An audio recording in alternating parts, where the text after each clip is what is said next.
Hi, I bought the Akai mk3 Mini Mark III, this thing, and I didn't like it, so here's a review of it. I won't be talking about the built-in arpeggiator because I feel it's a features that is not essential to the controller. I feel this is something you can have a plugin to do it, so it's not something that I'm looking for in a controller. Your pitch and modulation are controlled by this joystick right here. For the pitch, it will act the same as a standard MIDI controller, which means that it will go up and when you release it will go down back to zero. But for the modulation, the step will always go back to zero, compared to a modulation wheel where it will stay where you left it. The range of the joystick goes from 0 to full very quickly. The range of it is not very wide.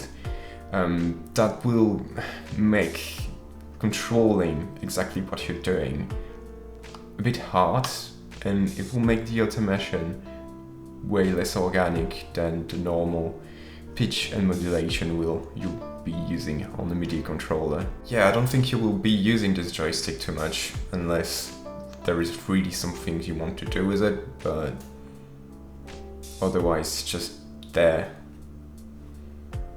Nobody really touch it. The knobs are fine in terms of quality of build.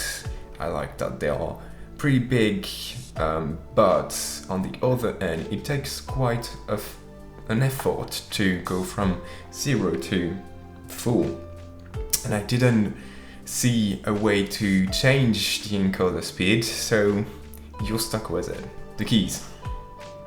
So you got standard keys that are in black in this inverted color version.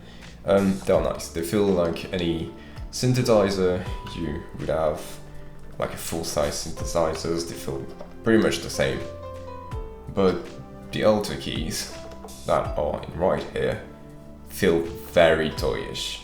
There is some kind of plastic bending resistance to them that feel really unsatisfying to play.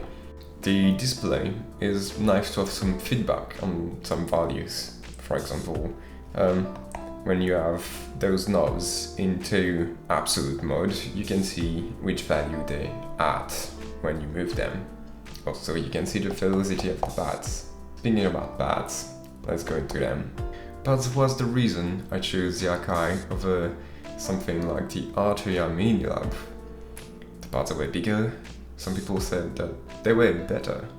I didn't get my hands on the Arturia Mini Lab, so I cannot say that. But for me, the deal breaker was the sensitivity out of the box of those pads.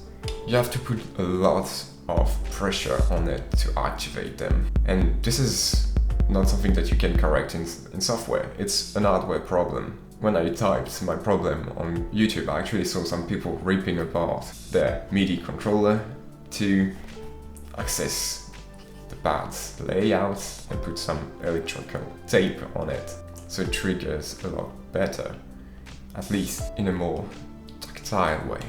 Also, I had some double triggering problem with it out of the box.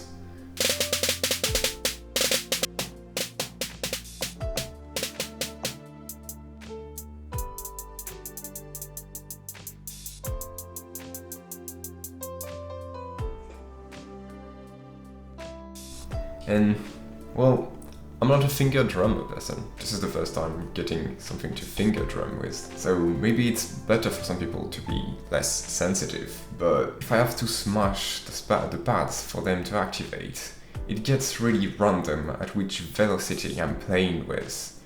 I cannot control which pressure I put on because I'm always trying to activate them, and I get some random result on the feedback right there. If you want to make beats that are pretty simple, straightforward, but you still, want to have a feel for it, this can be great.